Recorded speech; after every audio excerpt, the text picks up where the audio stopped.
자, 오늘은 민수기 1장, 민수기 첫 번째 시간 개간을 지나서 첫 번째 시간입니다. 여호와의 군대이자 레위 지파인 성도, 여호와의 군대이자 레위 지파인 성도라는 제목으로 말씀을 전하도록 하겠습니다. 저희가 이제 출애굽 상황부터 잠깐 또 간략하게 말씀을 드리면, 이스라엘 백성들이 애굽에서 430년 동안 종살이를 하다가 하나님의 크신 팔로, 유월절 어린 양의 피로 그들이 애굽에서 탈출을 하게 됩니다. 그리고 광야길을 걷다가 시내산에 다다르게 되고, 시내산에서 하나님의 계명과 또 성막 식양을 받고 성막을 완성하는 데까지 이르게 됩니다. 그리고 레위기를 통해서 성막을 어떻게 사용해야 되는지 제사법이나 제사장에 대해서 규례에 대해서 말씀하시는 것을 우리는 봤습니다. 이제 그렇게 다 준비가 됐으니까 떠나야 되겠죠. 약속의 땅으로 떠나야 됩니다. 그 내용이 민수기입니다. 자, 이렇게 떠나기 전에 이스라엘 백성들은 약속의 땅 가나안에 들어갈 때는 그곳에 먼저 거주하고 있었던 가나안 족속들이 있어요. 가나안 7족속들이 있는데 그들과 싸워야 됩니다. 즉 전쟁을 해야 되기 때문에 군인이 필요하죠. 군대가 필요합니다. 그래서 하나님께서는 이스라엘 백성들을 계수하라라고 하세요. 한마디로 군대를 징집하라, 병력이 얼마나 되는지를 알아봐라라고 말씀하시는 것입니다. 자, 그래서 1장에 여호와의 군대를 계수하는 내용들이 나오고요. 이게 1절부터 16절까지 계수하는 내용이 나오고, 그 다음 두 번째 단락이 17절부터 46절까지인데 계수한 각 지파의 숫자가 어떻게 되는지 그걸 얘기를 해주고요. 굉장히 길죠, 이 내용이. 그리고 셋째 단락에는 47절부터 54절인데 레위 지파의 직무에 대해서 얘기를 합니다. 처음에 싸움에 나갈 사람들을 계수하고, 그다음 두 번째는 얼마나 숫자가 되는지를 얘기를 하고, 그리고 그 숫자에 들지 않는 레위인들, 이들은 무엇을 하는 사람들인지를 설명하는 내용이 이 세 번째 단락이라는 거예요. 1장이 그렇게 되어 있습니다. 1절을 먼저 보시면, 이스라엘 자손이 애굽 땅에서 나온 후에 둘째 달 첫째 날에 2년 2월 1일이에요. 여호와께서 시내 광야 회막에서 모세에게 말씀하여 이르시되, 자, 그러니까 벌써 1년이 훅 지나버렸어요. 시내산에서 말씀을 받고 성막을 세우고 하면서 이제 1년이 다 지났죠. 이제 둘째가 돼서 출발을 해야 됩니다. 그때 여호와께서 말씀을 하시는데 회막에서 말씀하셨다, 이런 표현이 있습니다. 시내 광야 회막에서. 회막이 뭘까요? 회막과 성막은 다른 걸까요? 저는 이제 처음에는 좀 다른 거 아닐까 생각을 했었는데, 보면서 다른 것이 아니라 성막이나 회막이랑 같은 건데 어떤 강조점에 따라서 이렇게 표현을 하는 것이라고 이제 보게 되었습니다. 자, 무슨 말이냐면 성막이라고 하지 않고 회막이라고 하시는 것은 만나 주신다는 데 초점이 있는 거예요. 만나 주신다, 회막. 출애굽에서 성막이 이제 출애굽기에서 완성이 되고, 이제 이스라엘 백성들은 더 이상 바로의 종이 아니라 거룩한 하나님의 백성이 되었습니다. 그래서 거룩한 장막이 필요하죠. 거룩한 백성이 되었다라는 것은 거룩한 하나님이 계신 집에 나아갈 수 있게 되었다라는 거예요. 그래서 그 이름을 성막이라고 합니다. 성막.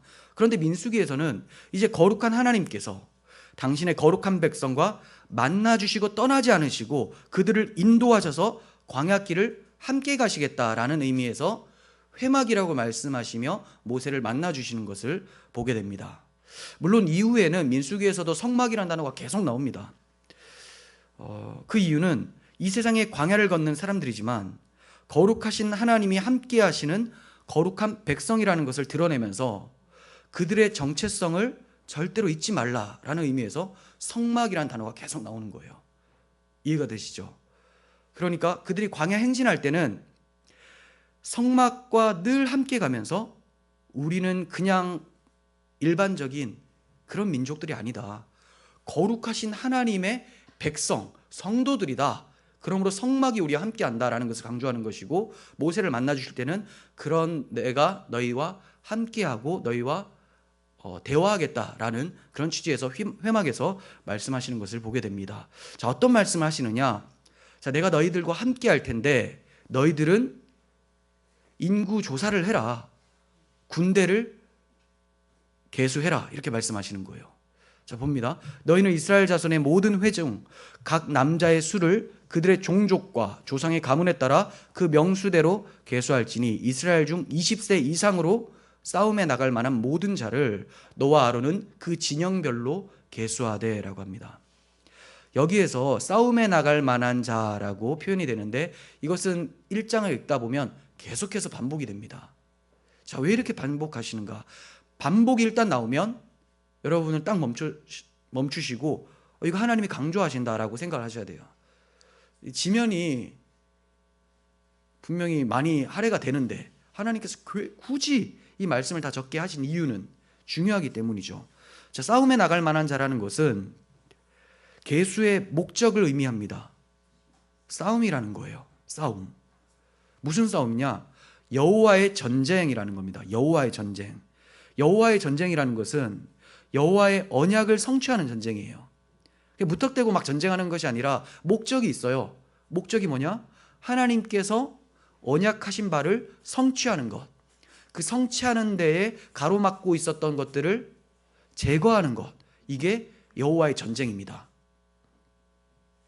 그렇다고 인간이 여호와의 언약을 성취시켜 드리는 것은 절대 아니죠. 얼핏 보면 그렇게 보일 수가 있어요. 왜냐하면 하나님께서 군대를 계수하라고 하시니까 이 군대가 마치 여호와의 언약을 성취시켜 드리는 것 마냥 이렇게 생각할 수 있다는 거예요. 하지만 절대 아닙니다.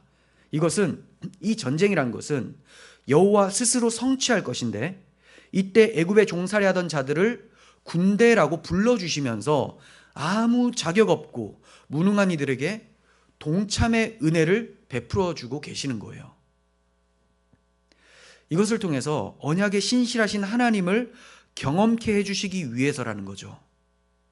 그러므로 싸움에 나갈 만한 자들에게 필요한 것은 세상의 전투력이 아닙니다. 하나님을 향한 믿음이에요.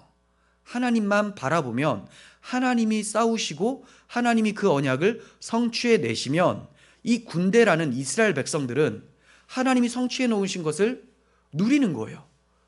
와, 우리 하나님 정말 대단하다. 이 찬양과 이 승리의 감격을 주시기 위해서 이스라엘 백성들을 군대라고 불러주시고 모아주신다라는 거죠. 우리도 비슷하지 않습니까? 우리가 뭐 주의 군사요, 주의 뭐 오른손이요, 그런 표현 없는데 뭐가 있죠? 또 주의 편지요 하잖아요. 마치 우리가 뭐 대단한 것처럼 보이지만 주의 종이요. 하지만 하나님께서 다 이루시고 우리에게 그것을 경험시켜 주시기 위해서 불러주시는 거예요. 교회가 치열한 싸움을 싸워가죠. 복음의 싸움을 싸웁니다. 하지만 이 싸움은 우리들이 싸우는 것이 아니라 예수께서 이미 승리하신 싸움이고 우리들의 삶 속에서는 체험이 되어지는 거예요.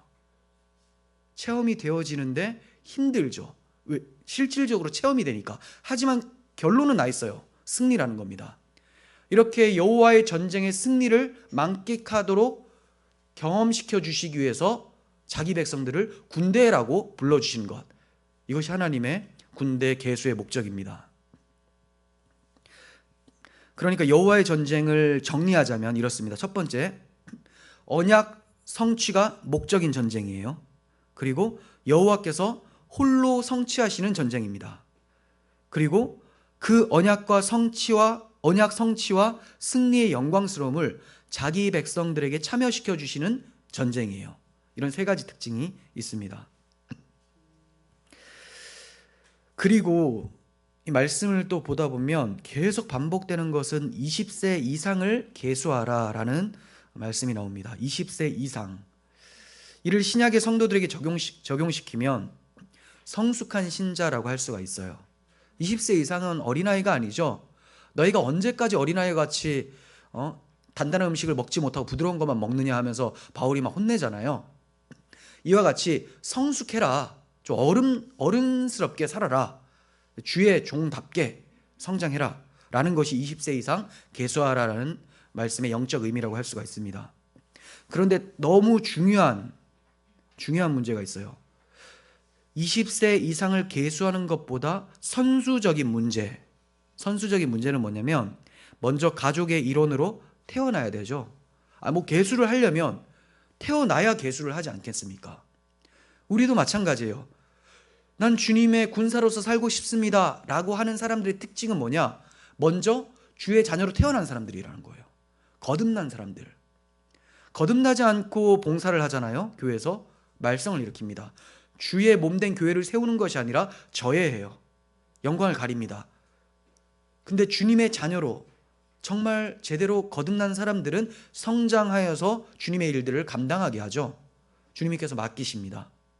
자, 그러므로 우리는 먼저 태어나는 것이 중요해요. 태어나지도 않고 뭔가를 하려고 해서는 안 된다는 거예요. 본문에서는 누구누구 아들에게서 난 자, 이런 표현이 12번이나 반복이 됩니다. 그러니까 누구누구의 아들에게서 난 자라는 것은 난 자, 태어난 자, 이걸 강조하는 것이죠. 우리 주님께서도 거듭나지 아니하면 하나님 나라를 볼 수 없다라고 말씀하셨어요. 자, 이스라엘 백성들로 적용시키면 어떻게 됩니까? 너희가 출애굽하지 않았다면, 거듭나지 않았다면 하나님 나라 약속의 땅으로 들어갈 수 없다라는 말씀하고 연결시킬 수가 있습니다. 교회에 출석한다고 해서 모두가 거듭난 것은 아닙니다.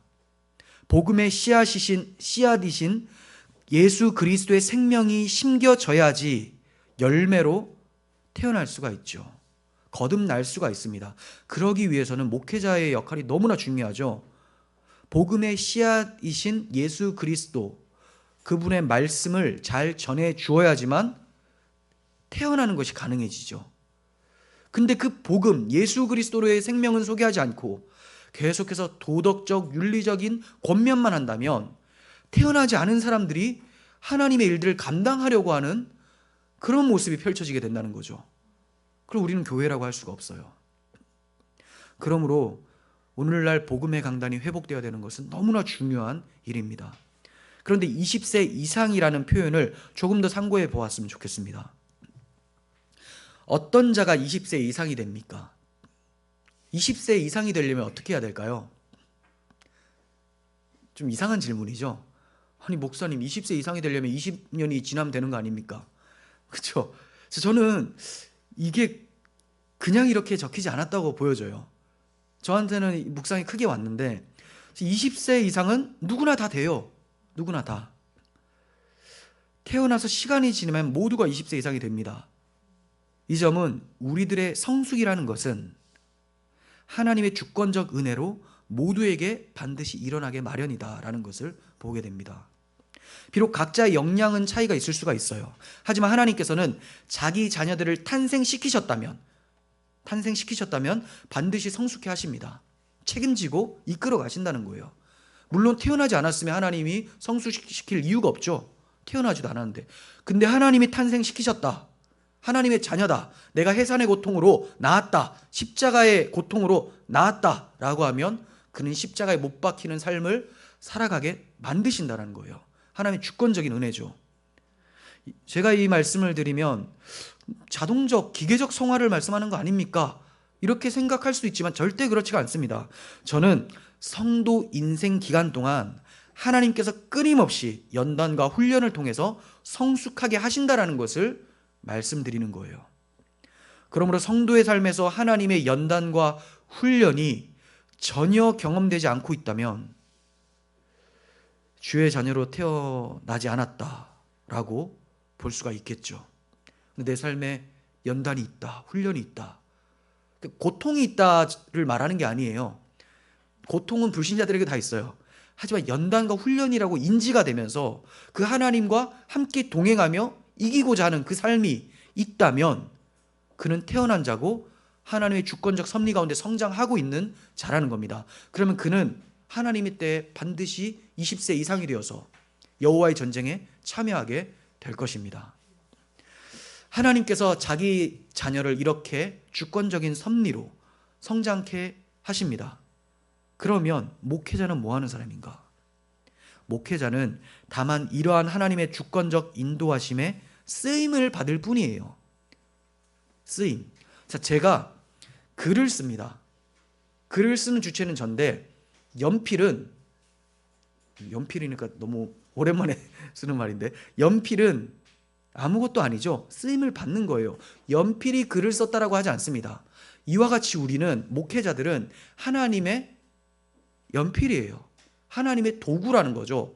그러므로 성도들이 성장케 되고 복음의 감격이 있을 때 목회자가 감사하고 기뻐할 수는 있을지언정 교만할 수는 없죠. 교만할 수는 없어요. 내가 열매를 맺은 게 아니기 때문에, 볼펜이 글을 쓴 게 아니기 때문에 저자가 쓰는 거죠. 하나님의 자녀는 하나님이 성장시키십니다. 목회자의 자녀가 아니에요.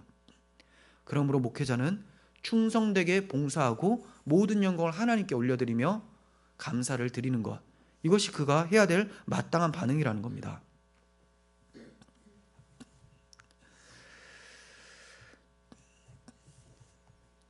(4절에서) (5절을) 봅니다. 각 지파의 각 조상의 가문에 우두머리 한 사람씩을, 이런 문장을 왜 이렇게 썼을까요? 각 지파의 각 조상의 각 가문에 우두머리 한 사람씩을, 이상하죠? 네, 너희와 함께 하게 하라. 너희와 함께 설 사람들의 이름은 이러하니. 자, 그러니까 한마디로 지파마다 지파장을 세워라. 지파장을 세워라. 이렇게 얘기해요. 그리고 너희와 함께 설 사람들이라고 하니까 모세와 아론, 지도자들과 함께 설 다른 지도자들을 세우라는 거죠. 이 당시 모세의 역할이 누구의 예표입니까? 예수님의 예표죠. 예수 그리스도의 예표적인 인물로서 쓰임을 받고 있는 것이 모세인데, 이 모세는 율법의 대명사죠. 그러므로 율법의 의를 지니고 이 세상에 오신 예수 그리스도, 흠없으신 완전한 하나님의 의이신 예수 그리스도를 나타내는 사람입니다. 그리고 죄인의 중보자로서 모세가 자주 기도하는 것을 민수기를 통해서 보게 될 겁니다. 출애굽기에서도 우리는 봤었고요. 이와 같이 죄인들을 하나님께 중보하는 예수 그리스도를 나타내는 인물이 모세예요. 그리고 모세는 약속의 땅 가나안까지 광야에서 계속해서 인도해가는 인도자의 역할입니다. 이와 같이 예수님은 자기 백성들을 하나님 나라까지 계속해서 인도해 가시는 인도자시죠. 그러므로 모세는 철저하게 예수 그리스도의 예표적인 인물로 등장을 해요. 그러한 모세를 돕는 지파장들이라면 오늘날 누구라고 적용시킬 수 있을까요? 하나님께 친히 소명을 받아서 주의 자녀들을 섬기는 목사와 같은 사람들이라고 할 수가 있겠죠. 친히 소명을 받습니다. 여기서도 하나님께서 친히 그들을 뽑으라라고 하고 있죠. 자, 너희와 함께 설 사람들의 이름은 이러하니 하면서 이름을 쭉 불러주세요. 하나님께서 불러주신 자들만 지도자가 됩니다. 목회자들도 마찬가지죠. 물론 다 소명받았다고 하지만 그 소명이 의심스러운 사람도 많이 있죠. 저를 보고 여러분들이 그렇게 생각하시면 정말 부끄러운데, 그렇지 않을 거라고 생각을 하는데요. 하나님께서 친히 불러주시고, 그리고 하나님께서 맡겨주신 하나님의 자녀들을 양육해가면서 예수 그리스도의 사역을 돕는 도구로서의 사람들이죠. 지파장과 같은 그런 역할을 하게 됩니다. 더 세부적으로 나누면 교회 직분자들, 장로님들, 이렇게 교사 다 할 수가 있겠죠. 그런데 이렇게 목사나 지파장, 주님을 돕고 모세를 돕는 이런 사람들이 이 당시에도 그렇고 지금도 그렇고 항상 문제를 일으킵니다. 민수기 여정 속에서도 이스라엘 백성들이 하나님을 막 원망하고 불평을 해요. 그런데 그 원인들이 지파장들의 불신앙의 결과라고 할 수가 있어요. 오늘날 목회자들의 타락이 교회의 타락에 큰 영향을 미친 것도 이와 같다고 할 수가 있습니다. 그러므로 하나님께서 불러주신 그 은혜와 또 경외감을 잃어버린다면 자기만 타락해버리는 것이 아니라 이스라엘 전체가 타락해버린다는 것, 하나님의 교회, 주의 몸된 교회가 병들 수 있다는 것을 기억을 해야 될 것 같습니다. 제 스스로에게 하는 설교입니다. 지파장들이 나중에 부족함을 드러내긴 하지만 그래도 하나님께서 직접 지명해 주신 자들이죠. 엄청난 인원들을 통솔하면서 사명들을 감당하게 되는 이들의 이름을 우리가 좀 기억할 필요가 있습니다. 완전히 외웠으면 좋겠지만 잘 안 외워지더라도 이름을 한 번씩 불러보고 지나야 되지 않겠습니까? 지금 안 불러보면 아마 이 지파장들 여러분 주님 나라 갈 때까지 안 부를 수도 있어요. 민수기 이 계수할 때 계수하는 내용이 되게 재미가 없거든요. 그래서 제가 한번 말씀을 드릴게요. 거기 있죠? 실어드렸는데 루벤 지파에는 엘리술이 있어요. 엘리술. 시므온 지파에는 슬루미엘. 자, 유다 지파에는 나손. 이사갈 지파에는 느다나엘. 스불론 지파에는 엘리압. 에브라임 지파에는 엘리사마. 므낫세 지파에는 가말리엘. 베냐민 지파에는 아비단. 단 지파에는 아이에셀. 아셀 지파에는 바기엘. 갓 지파에는 엘리아삽. 납달리 지파에는 아이라. 네, 중요한 사람들이죠. 그 많은 사람들 중에 12명 뽑았거든요. 그러니까 우리나라를 대표하는 뭐 유명한 12명의 목사님보다 더 강력한 12지파의 지파장들이에요. 자, 16절 보시면 그들은 회중에서 부름을 받은 자요, 하나님 불러주신 자들이죠. 그 조상 지파의 지휘관으로서 이스라엘 종족들의 우두머리라 라고 말씀합니다. 섬기는 것도 내가 좋다고 할 수 있는 것이 아니라 하나님의 불러주심이 있어야 된다는 것을 보게 됩니다. 모세와 아론을 도와서 12명의 지파장들은 여호와의 명령대로 온 회중을 모으고 각 종족과 가문에 따라서 20세 이상인 남자들을 계수합니다. 모세가 혼자 하기는 너무 힘들잖아요. 지파마다 다 이제 그 지파장들이 계수를 도와줘요. 그렇게 해서 지파별로 인원이 나옵니다. 자, 그것도 한번 볼까요? 루벤 지파 몇 명? 46,500명. 시몬 지파 59,300명. 갓 지파 45,650명. 유다 지파 74,600명. 이사갈 지파 54,400명. 스불론 지파 57,400명. 에브라임 지파 45,000명. 므낫세 지파 32,200명. 베냐민 지파 35,400명. 단 지파 62,700명. 아셀 지파 41,500명. 납달리 지파 53,400명. 대체로 한 3,4천 정도가 나옵니다. 지파마다. 그죠? 근데 가장 많은 지파가 누굽니까? 금방 하시네요. 제가 줄 걷나요? 안 걷죠? 유다 지파예요. 유다 지파입니다. 제일 적은 지파는 므낫세 지파예요. 므낫세 지파는 요셉 지파예요. 요셉에게 두 아들이 있었죠. 에브라임과 므낫세. 그렇죠? 요셉은 장자는 유다인데요. 장자의 몫을 요셉이 가져갑니다. 그래서 두 몫을 가져가요.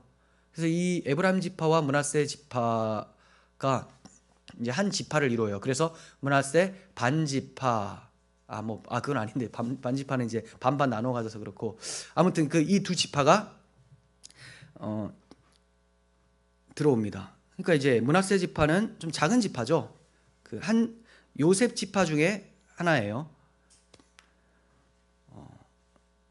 나중에 또 말씀드리겠지만 그 요셉 지파가 두 지파로 되었기 때문에 레위 지파가 빠져도 12지파가 됩니다. 레위 지파는 계수를 안 하거든요. 하나님께 온전히 헌신된 지파이기 때문에 그들의 지파가 빠지고 에브라임만 들어온 것이 아니라 에브라임과 므낫세 이 두 지파로 들어와서 12지파를 이루게 됩니다. 유다 지파는 왜 이렇게 많을까요? 유다 지파에서 누가 태어납니까? 예수님이죠. 하나님께서 야곱의 축복을 성취하고 가시는 과정이라고 볼 수가 있어요. 창세기 49장 10절 보시면 야곱이 유다에게 이런 식으로 축복을 해줍니다. 규가 유다를 떠나지 아니하며 통치자의 지팡이가 그 발 사이에서 떠나지 아니하시기를 실러가 오시기까지 이르리니 그에게 모든 백성이 복종하리로다. 자, 왕이 오실 때까지, 구원자가 오실 때까지 유다 지파가 계속해서 통치권을 가지고 있다. 그래서 다윗 왕이 유다 지파죠. 그래서 다윗의 왕국이 세워집니다. 그 다윗의 자손으로 예수님이 오시고, 지금부터 계속해서 하나님은 내가 유다 지파를 특별하게 세운다라는 것을 보여주고 계시는 것을 보게 돼요. 그러니까 하나님은 그 이스라엘 지파나 우리들에게 나는 언약에 신실하신 하나님이야. 너희들에게 약속한 것을 절대로 외면하지 않아. 라는 것을 보여주고 있어요. 여기서 주목하게 되는 것은 하나님께서 각 지파마다 모든 수를 하나하나 다 세고 계신다라는 거죠. 그냥 전체 인원이 얼마였더라 라고 얘기해도 되잖아요. 전체 인원이 몇 명이었습니까? 60만 3,550명. 그렇죠? 60만 3,550명. 60만 명이에요. 그냥 그렇게 부르면 될 텐데 굳이 지파마다 다 세고 계십니다. 왜 이렇게 긴 지면을 할애 하시면서 개별적으로 말씀하십니까? 바로의 종로로 타던 자들을 구원해 내셨는데 이들은 다름이 아니라 하나님의 장자요 신부로서 너무나 소중한 자들이었기 때문에 그래요. 하나님께는 한 사람 한 사람이 너무나 소중합니다. 시편 16편 3절에서 이렇게 얘기를 합니다. 땅에 있는 성도들은 존귀한 자들이니 나의 모든 즐거움이 그들에게 있도다. 땅에 있는 성도들, 그들을 보면 하나님의 즐거움이 넘친대요. 하나님의 즐거움을 어디서 찾을 수 있느냐? 내 성도들이다. 이렇게. 시편 87편 6절에서도 여호와께서 민족들을 등록하실 때에, 자, 각 민족들이 다 있죠. 이들을 정하실 때에 그 수를 세시며 이 사람이 거기서 났다 하시리로다. 무슨 말입니까? 이 사람은 대한민국 사람이고, 이 사람은 미국 사람이고, 이 사람은 일본 사람이고, 이 사람은 이스라엘 사람이고, 하나님께서 다 아신다라는 것은 하나님께서 처음부터 그 사람을 거기에 심어 두셨다라는 것을 말씀하는 거죠. 한 사람도 빠지지 않고 하나님의 원대한 계획이 다 들어가 있다는 겁니다. 그러므로 하나님은 이스라엘 백성 중에 한 명도 그냥 소홀히 여길 수가 없으셨다는 거예요. 그건 우리에게도 마찬가지입니다. 예수님께서 잃어버린 양 비유를 통해서 잘 나타내 주셨죠. 100마리 양이 있습니다. 그 중에 한 마리가 우리를 탈출해 버렸어요. 99마리를 두고 한 마리를 찾아 나선다고 합니다. 이거는 99마리가 소중하지 않다라는 말이 아니죠. 다 동일한 가치입니다. 그렇다면 이렇게 비효율적인 행동을 할 수 있을까라는 의문을 갖게 돼요. 아니, 한 마리 찾다가 나머지 99마리 많이 잊어버리면 어떡하냐? 큰일 나지 않냐? 어떻게 이렇게 행동할 수 있는가? 이거는 하나님께서, 예수님께서 사랑은 수학적인 계산으로 할 수 없다는 것을 보여주는 것 같아요. 그 한 마리 양에 눈이 멀어서 모든 집중을 그 양에게로 하시는 하나님의 마음을 예수님이 가르쳐 주신 것이죠. 물론 우리 하나님은 전능하신 하나님이시기 때문에 한 마리만 보시다가 다른 99마리를 놓치실 리가 없습니다. 이처럼 자기 백성을 한 명 한 명 소중히 여기시는 선하신 왕, 우리 하나님의 마음을 계수를 해라라는 그 말씀 속에서 찾아볼 수가 있습니다. 자기 백성을 향한 하나님의 마음을 잘 담고 있는 시편을 하나 더 살펴봤으면 좋겠어요. 121편인데요. 여러분들께서 잘 아시고 찬양으로도 하시는 시편이죠. 3절부터 봅니다. 여호와께서 너를 실족하지 아니하게 하시며 너를 지키시는 이가 졸지 아니하시리로다. 이스라엘을 지키시는 이는 졸지도 아니하시고 주무시지도 아니하시리로다. 여호와는 너를 지키시는 이시라. 여호와께서 내 오른쪽에서 내 그늘이 되시나니 낮의 해가 너를 상하게 하지 아니하며 밤의 달도 너를 해치지 아니하리로다. 여호와께서 너를 지켜 모든 환난을 면하게 하시며 또 내 영혼을 지키시리로다. 여호와께서 너의 출입을 지금부터 영원까지 지키시리로다. 아멘. 그러므로 우리가 어떠한 환난 가운데서도 평안히 눕고 자기도 하죠. 마치 베드로가 감옥에 갇혔는데 그냥 쿨쿨 자요. 죽을 날이 얼마 남지 않은 것 같은데도 그냥 잡니다. 천사가 하도 일어나지 않으니까 옆구리를 발로 꽝 차서 깨웁니다. 좀 일어나라. 그의 평강이 어디서부터 왔습니까? 주의 성령이죠. 하나님을 믿는 그 신앙 때문에 왔어요. 처음에는 베드로가 예수님을 부인하면서 도망갔고 이제 난 죽게 되었구나. 어떡하냐. 나 예수 도당이다 라고 사람들이 낙인 찍으면 어떡하냐 해서 벌벌 떨었는데 이제는 감옥 속에서도 그냥 쿨쿨 자는 거예요. 죽을 때도 어떻게 순교합니까? 난 우리 주님과 같이 그냥 십자가에 매달릴 수 없다. 거꾸로 매달아라 해서 죽습니다. 이 엄청난 담대함은 하나님이 자기를 보호하신다라는, 나의 영혼을 영원부터 지키신다라는 것을 알고 있었기 때문이죠. 하나님 우리를 이렇게 지키시는 분이세요. 이런 시편을 보다 보면 민수기에서 여호와의 군대라고 하는데 뭐 군대가 이런가 이런 생각 들지 않습니까? 군대는 나라를 지켜요. 군대는 장군을 지킵니다. 왕을 지키죠. 근데 지금 이 이스라엘의 군대는 어찌된 게 왕이 지켜요. 너희들을 지키기 위해서 나는 밤에 졸지도 자지도 않는다. 이렇게 말씀하고 있다는 거예요. 너희들을 눈동자같이 지킨다. 왜요? 이스라엘 군대는 세상 군대와 완전 다릅니다. 이스라엘 군대의 힘은 어디서 나오냐? 하나님이 그들을 눈동자같이 지키신다라는 것을 신뢰하고 바라볼 때, 그게 그들의 힘이에요. 그들의 전투력은 거기서 나와요. 정말 신기하죠. 기독교인들의 전투력은 태권도 도장에 다녀서 나오는 게 아니에요. 격투기 잘하고 총 잘 쏘고 칼싸움 잘하고 절대 아니라는 거죠. 그런 거 있어도 기독교는 싸울 수가 없는 자들이죠. 그거 가지고 뭐 잘못된 정부를 멸망시키거나 뭐 혁명을 일으키거나 이럴 수 없는 것이 기독교인들이에요. 그럼 기독교인의 힘은 어디서 나오냐? 그들을 지키시는 예수 그리스도를 바라보면서 초대교회 교인들과 같이 로마 원형 경기장에 사자의 먹이가 되도록 던져놓으면 담대하게 주님만 바라보다가 가는 것. 이 엄청난 능력, 이 능력 때문에 그들을 박해하던 로마의 병사들이 회심을 합니다. 또 그들이 그리스도를 증거하다가 그들도 똑같은 처지가 됐을 때 부인하지 않고 있다가 또 박해하던 자들이 회심을 합니다. 이 엄청난 능력, 이게 세상의 능력으로 되는 일입니까? 예수 그리스도의 능력이죠. 하나님을 바라보는 믿음이 바로 하나님 백성들의 능력이라는 겁니다. 44절을 봅니다. 이 계수함을 받은 자는 모세와 아론과 각기 이스라엘 조상의 가문을 대표한 12지휘관의 지휘관이 계수하였더라. 12지휘관이 모세를 도와서 계수하였다라고 합니다. 제가 12지휘관은 목회자로 보면 좋을 것 같다라고 말씀을 드렸잖아요. 이와 같이 목회자는 싸움에 나갈 만한 자를 계수할 수 있는 분별력이 있어야 된다라고 적용할 수가 있을 것 같습니다. 자, 누가 우리 교회에서 싸움에 나갈 만한 사람인가?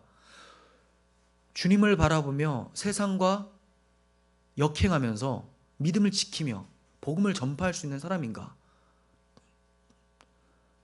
입교자들은 다 전도를 내보내죠. 싸움에 나갈 만한 사람이 되었다라고 제가 나름 판단을 한 거예요. 아무나 나가면 전도하다가 상처받으면 교회가 뭐 이래, 기독교가 이런 거였어? 나 교회 안 믿는, 예수 안 믿어. 이렇게 될 수가 있겠죠. 목회자가 싸움에 나갈 만한 자를 계수하는 분별력은 반드시 있어야 됩니다. 그리고 싸움에 나갈 수 있도록 양육하는 책임도 있죠. 양육하는 책임. 근데 양육 비법이 특이합니다. 전투력이 어디서부터 나온다고 했습니까? 하나님을 믿는 믿음이잖아요. 그러므로 하나님이 우리를 얼마나 사랑하시고 그분이 얼마나 신실하시고 회전하는 그림자도 없으신 올곧으신 분이신가? 자, 이거를 가르치면 되는 거죠. 그러므로 목사는 말씀을 가르치고 그 말씀을 먹은 성도들은 싸움에 나갈 만한 자로 성장케 되어지는 것입니다. 그래서 뭐 교회에서 뭐 이상한 프로그램 돌리면서 막 훈련시킨다고 하고 막 사람들 돌리는데 좋지 않아요. 그건 세상의 방식입니다. 오히려 말씀을 가르치고 말씀 놓고 기도하고 그럴 때에 말씀의 능력이 성도들을 이끌고 갈 거라고 믿습니다. 이제 마지막 단락에 왔습니다. 여기에선 레위 지파의 직무에 대한 내용이 나옵니다. 레위 지파는 성막에서 제사하는 일을 돕는 지파예요. 그래서 편하게 그냥 제사장 지파라고 해요. 그런데 레위 지파라고 해서 다 제사장이 되는 건 아니에요. 그래서 제사장 지파라고 하면 좀 오해할 수가 있어요. 저는 예전에 청년 때는 제사장 지파라고 하니까 레위인들은 다 제사장 되는 줄 알았어요. 근데 그게 아니더라고요. 제사장은 누구의 라인으로 됩니까? 레위 지파 중에 누구요? 실망시키지 마시고 좀 누구 라인으로 제사장이 됩니까? 아론이죠. 아론의 자손들이 제사장들이 되는 거예요. 레위 지파는 성막 봉사하는 일을 하는 사람들이에요. 근데 제사장들을 돕는 지파이기 때문에, 그리고 성막에서 온전히 하나님을 섬기는 일을 하기 때문에 제사장 지파라고 하는 거예요. 헷갈리시면 안 돼요. 그러니까 제사장들이 안 된 레위 지파 사람들은 기본적으로 성막에서 일을 하면서 제사장들을 돕고 하나님을 섬기는 일을 하기 때문에 군대에서는 빼라 이렇게 해요. 그들이 할 일이 있는 거죠. 싸워야 될 사람이 있고요, 하나님의 일들을 또 감당해야 되는 사람이 있는 거죠. 그러므로 목회자를 도와서 교회를 섬기는 직분자들로 이 레위 지파를 적용시킬 수가 있을 것 같아요. 목회자를 도와서, 제사장은 이제 어떤 목회자의 역할이라고 할 수가 있겠죠. 물론 모두가 다 왕 같은 제사장이고요, 또 다 그런 직분을 감당하지만 조금 더 제가 이제 나눠 보는 거예요. 그러면 목회자를 돕는 레위 지파는 직분자들이다라고 볼 수가 있습니다. 그러나 모든 성도는 주님을 섬기는 제사장 지파이기 때문에 레위 지파의 직무를 통해서 우리 모두의 삶에 잘 적용시키는 것이 중요하다고 볼 수가 있습니다. 47절부터 49절까지 봅니다. 그러나 레위인은 그들의 조상의 지파대로 그들의 계수에 들지 아니하였으니 이는 여호와께서 모세에게 말씀하여 이르시되 너는 레위 지파만은 계수하지 말며 그들을 이스라엘 자손 계수 중에 넣지 말고. 왜 계수에서 빼라고 하는가? 그들은 싸움에 나가야 할 것이 아니라 감당해야 될 다른 직무가 있기 때문이라고 말씀합니다. 이 점을 50절에서 53절에 자세하게 설명합니다. 천천히 봅니다. 그들에게 증거의 성막과 그 모든 기구와 그 모든 부속품을 관리하게 하라. 그들은 그 성막과 그 모든 기구를 운반하며 거기서 봉사하며 성막 주위에 진을 질치며, 그러니까 잠자는 것도 성막 주위에서 자요. 성막을 운반할 때는 레위인이 그것을 걷고 성막을 세울 때는 레위시 그것을 세울 것이요 외인이 가까이 오면 죽일지며. 그러니까 레위 지파가 아닌 사람들이 성막을 막 함부로 들어오고 뭘 기구 만지고 하면 죽이래요. 네, 아주 엄격하죠. 그리고 이스라엘 자손은 막사를 치되 그 진영별로 각각 그 진영과 군기 곁에 칠 것이나. 그러니까 성막 주위에 레위 지파가 있고요, 레위 지파 주위에 또 동서남북으로 진을 치라라고 하는 거예요. 레위는 증거의 성막 사방에 진을 쳐서 이스라엘 자손의 회중에게 진노가 임하지 않게 할 것이라. 왜 그렇습니까? 함부로 찾아 들어왔다가는 하나님을 욕되게 하는 것, 하나님의 영광을 가리는 것으로 보고 진노가 온 회중에게 임할 수 있다라는 거예요. 레위인은 증거 성막에 대한 책임을 질지니라 하셨습니다. 그러니까 하나님을 예배하고 이스라엘 백성들을 경건하게 올바른 제사를 할 수 있도록 돕는 일들을 레위인이 하는 거죠. 그러니까 교육도 했겠죠. 이스라엘 백성들, 너희들 이렇게 해야 돼, 들어가면 이렇게, 제사법은 이렇고, 계속 가르쳐 주는 거예요. 이런 마음을 가지고 경건한 마음으로 들어가라. 그러니까 이 레위 지파가 좀 타락해버리면 끝장나죠. 하나님께 올바른 제사라는 것은 있을 수가 없어요. 교회 직분자들이 목사를 돕고 목사를 도와서 그리스도의 몸된 교회를 세우는 데 집중을 해야 되는데 직분자들끼리 막 싸워버려요. 그럼 그 교회는 사실 큰일 났죠. 레위 지파가 완전 타락해버린 것과 마찬가지예요. 잘못한 게 있으면 가서 지적도 하고 권면도 해서 바꾸어주고 그를 위해 기도도 하고 이렇게 해야 되는데 그것을 전혀 하지 못하는 상황이 돼버렸으니 교회 전체가 어려움에 처하게 되는 것이죠. 그러니까 이 직분자들, 뭐 집사, 장로님들, 권사님들, 이런 분들은 단순히 교회에서 이 외적인 봉사만 할 것이 아니라, 그런 것도 너무 중요하죠. 하지만 영혼이 힘들어하고 있다면 그를 위해 기도하고 권면해주고 가르칠 것들, 이런 것들도 다 잘 감당할 수 있어야 된다는 거예요.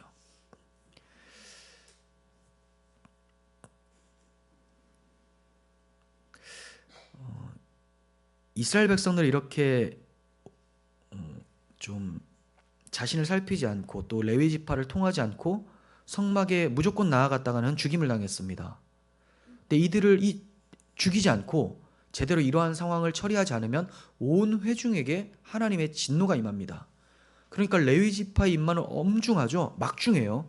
그런데 오늘날 이 정신은 그대로 와야 되지만, 정신은 그대로 오지만 예배를 함부로 드리는 사람들, 성도들이 곧바로 죽지 않아요. 그렇죠? 왜 그럴까요? 예수 그리스도께서 그들의 죄를 다 가져가셨기 때문입니다. 하나님께서 이제 은혜의 시대라고 불러주시고 그들을 하나님께 나아올수록 다 이끄시는 거예요. 레위 지파가 아닌 사람들이 하나님을 찾으면 죽어요. 함부로 나오면 죽습니다. 하지만 이제 모든 성도들은 다 레위 지파예요. 모든 성도들은 그 마음에 예수 그리스도를 모시고 있습니다. 그러므로 하나님 앞에 나아갈 때는 담대하게 나아가라. 히브리서 기자가 얘기를 하죠. 은혜의 보좌 앞에 담대히 나아갈 것이니라. 담대히 나아가지만 우리는 자기 자신을 살피면서 경외심 가운데 나아갈 필요가 있습니다. 자, 53절 봅니다. 하반절, 레위인은 증거의 성막에 대한 책임을 지킬지니라. 증거의 성막에 대한 책임이 무엇일까요? 다른 지파들이 출전할 때 안심하고 싸울 수 있도록 성막에 남아서 봉사하며 성막을 지키는 일, 이게 증거의 성막에 대한 책임입니다. 제가 아까 말씀드린 게 여호와의 전쟁, 이스라엘 백성들이 할 때는 그들의 힘으로 하는 것이 아니라 하나님의 힘으로 한다고 말씀을 드렸죠. 그럼 하나님의 힘은 어디서 나오냐? 올바른 제사에서 나옵니다. 올바른 제사는 하나님을 올바르게 바라보기 때문이죠. 성막에서 제대로 봉사할 때 이스라엘 백성들이 싸우러 나가면 이겨요. 근데 성막을 소홀히 하지 않잖아요. 소홀히 한다. 레위 지파가 제대로 섬기지 않는다. 그럼 이스라엘 백성들 패배합니다. 하나님을 의지하지 않았기 때문에. 싸우는 그 사람들의 능력이 아니라 성막의 힘이 있다라는 거예요. 그래서 이스라엘 백성들이 항상 싸울 때는 언약궤 가지고 나가는 거죠. 근데 사무엘 시대죠. 사무엘 시대 때 이스라엘 백성들이 이 언약궤의 의미, 하나님을 경외하고 제사의 의미를 바로 알고 의지하면서 언약궤를 가지고 나가야 되는데, 야, 우리 언약궤 이거 나가면 승리하더라. 이거 가지고 한번 나가서 이겨버리자. 이러다가 언약궤 홀라당 뺏겨버립니다. 왜? 이건 그렇게 되버리면 그냥 물건밖에 안 돼요. 그냥 큰 상자밖에 안 된다는 거예요. 근데 하나님이 약속하신 그 의미를 알고 의지한다면 이건 엄청난 능력이 되죠. 하지만 그게 아니라 이거 가지고 싸웠더니 이기더라. 이거 앞장 세우자 하면 뺏겨버린다는 거예요. 레위 지파 사람들이 하나님을 경외하는 마음으로 예배하고 성막에 봉사를 할 때 이스라엘 백성들은 승리할 수 있었어요. 마치 그것과 같죠. 여호수아가 장군으로서 아말렉과 전투를 할 때 모세와 아론과 훌이 뭐 했습니까? 손을 높이 들고 기도를 했죠. 그랬더니 여호수아가 이기고 손이 내려오면 여호수아가 지더라, 이렇게 나와요. 이와 같이 레위 지파의 임무는 증거의 성막을 지키는 것이었습니다. 오늘날 신약 시대를 사는 우리 성도들은 모두가 다 왕 같은 제사장들이면서 동시에 그리스도의 군사입니다. 즉 레위 지파의 역할도 감당을 하고요. 20세 이상 싸움에 나갈 만한 자로서 계수되기까지 한다는 거예요. 그러므로 조화와 균형이 필요합니다. 어떤 조화입니까? 싸움에 나가는 것은 세상의 가치에 타협하지 않고 믿음을 지키는 것, 또 적극적으로는 전도하면서 복음을 전하는 것, 이것이 싸우는 것이죠. 반면에 레위 지파가 하는 것, 증거의 성막을 지키는 책임, 이게 뭡니까? 예배드리고 말씀 보고 기도하는 경건 생활이에요. 이 균형이 깨어져 버리면 힘을 잃어버리게 되고 승리의 삶을 누릴 수가 없게 됩니다. 하나님께서는 하나님이 승리하시고 이스라엘 백성들 군대는 그것을 경험케 하기 위해서 징병하셨다고 말씀을 드렸잖아요. 근데 이 균형이 깨져버리면 하나님께서 승리의 삶을 그들에게 보여주시지를 못합니다. 그들이 전도도 하고 싸우기도 하고 말씀과 기도, 예배를 통해서 레위 지파의 직무를 잘 감당할 때 진정한 하나님의 승리를 맛볼 수가 있거든요. 또한 직분자들, 특히 목회자들은 성도들이 세상에 파송되었을 때 성도들은 세상에서 치열하게 싸우죠. 복음을 증거하는 군대와 같이 싸웁니다. 그때 목회자들은 누워서 놀거나 TV 보고 이래서는 안 되죠. 뭐 해야 됩니까? 성막을 지켜야죠. 말씀과 기도를 통하여 성도들이 싸워서 승리할 수 있도록 해야 되는 역할을, 막중한 책임을 가지고 있는 것입니다. 54절 봅니다. 이스라엘 자손이 그대로 행하되 여호와께서 모세에게 명령하신 대로 행하였더라. 이스라엘 자손이 그대로 행하되 여호와께서 명령하신 대로 행하였더라. 이제 명령대로 행하는 제법 군대의 모습을 갖추게 되었습니다. 하나님의 명령대로 하면 이깁니다. 하나님의 명령대로 갖추면 올바른 교회의 모습을 갖추게 됩니다. 하나님의 명령이 무엇입니까? 내가 너희를 죽기까지 사랑하였다라는 사랑의 메시지고, 그 메시지를 받아서 우리도 죽기까지 서로 섬기며 사랑하는 것, 이거죠. 이 복음의 능력, 이 명령을 가지고 십계명의 삶을 살아내는 것, 이것이 참된 여호와의 군대의 모습입니다. 우리가 돌아봐야 될 것은 과연 우리 교회에 20세 이상으로 싸움에 나갈 만한 사람들이 몇 명이 있는가? 거듭나고 성숙되고 훈련되고 무장한 사람이 과연 몇 명이나 되는가? 라는 점입니다. 하나님께서는 우리 각 사람을 여호와의 군대로 부르시고 계수하고 계십니다. 우리 모두가 여호와의 전쟁에 참여하는 복이 있었으면 좋겠습니다. 기도하겠습니다. 하나님, 사실 저희 너무나 미흡하고 연약하고 부족하여서 어떻게 하나님의 군대로 여호와의 전쟁에 참여할 수 있게 되는지 의문이 들 뿐입니다.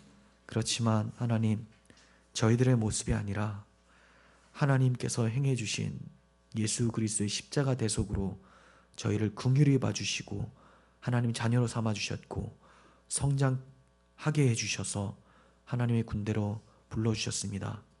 하나님, 나의 나됨은 오직 여호와의 은혜 때문이라는 것을 기억하게 하시고 하나님만 바라보며 살다가 여호와의 전쟁에 잘 참여해서 승리의 기쁨을 만끽하며 여호와께 영광을 돌려드리는 저희 교회가 될 수 있도록 도와주시옵소서.